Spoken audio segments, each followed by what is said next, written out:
Janji Tuhan hanya akan digenapi kalau ada kerinduan untuk menanti dengan sabar janji Bapa.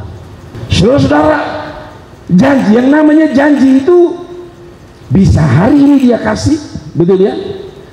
Bisa besok, bisa tahun depan, bisa 20 tahun. Nah, kalau saudara belajar firman Tuhan, Yesus mati, lalu pada hari ketiga apa? Bangkit ya. Pada hari ketiga apa? Dia bangkit. Dan setelah dia bangkit, berapa hari dia menampakkan diri pada para murid? 40 hari.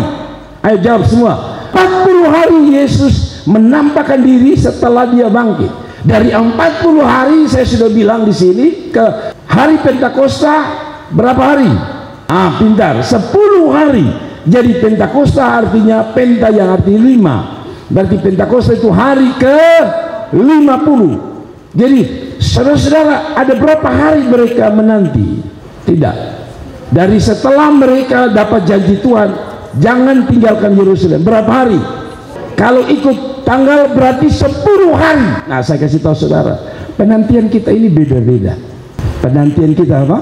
Kalau di dalam janji Tuhan konteks ini mereka tunggu 10 hari, jelas 10 hari mereka dapat janji Tuhan. Nah, bagaimana dengan kita? Jangan saudara fokus pada angkanya ya, tapi saya sedang pada prinsip bahwa intinya sabar menanti Tuhan.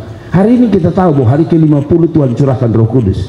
Tetapi dalam waktu mereka nanti di kaki Tuhan, saya tanya saudara, mereka tahu tidak bahwa hari ke-50 mereka akan dicurahkan Roh Kudus? Mereka mungkin juga tidak tahu, tapi mereka menanti. Saudara, kita tidak tahu kapan Tuhan kasih janjinya, tapi saya kasih tahu saudara, sabar, tunggu, menanti terus sampai janji Tuhan itu digenapi.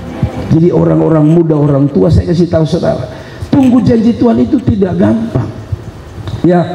Nah, kira-kira mungkin sekitar 2003 itu baru saya mulai melihat janji Tuhan digenapi dalam pelayanan saya. Berarti kalau tambah 3 tahun lagi, ada sekitar 12 tahun saya harus bergumul menanti jawaban Tuhan. Tapi belasan tahun saya tunggu. Saya tidak tahu untuk Mama Apolonia berapa tahun Tuhan kasih. Saya tidak tahu untuk Excel berapa tahun Tuhan kasih. Saya tidak tahu saudara yang duduk di belakang berapa tahun Tuhan janji Tuhan kasih. Tapi setiap yang ada di dunia ini juga punya waktu masing-masing. Amin. Selalu saya bilang, ayam itu harus 21 hari mengerang, 21 hari. Manusia harus 9 bulan untuk mengandung. Setiap untuk kita menanti sesuatu itu tidak gampang dan cepat. Karena itu saya pesan saudara-saudara dengar-dengar, sederhana saja, jangan pernah putus asa dalam menanti janji Tuhan. Kadang-kadang saudara sudah setia melayani, sudah sungguh-sungguh melayani, tapi kadang-kadang seperti janji Tuhan itu bukan hanya lambat, rasanya tidak mau datang dalam hidup saudara. Tapi saya kasih tahu saudara, kalau dia janji dan Anda juga sabar menanti, saya meyakini Tuhan itu tidak pernah berbohong. Yang membuat Tuhan kadang-kadang tidak bisa menepati janjinya karena manusia tidak pernah sabar menanti waktunya Tuhan.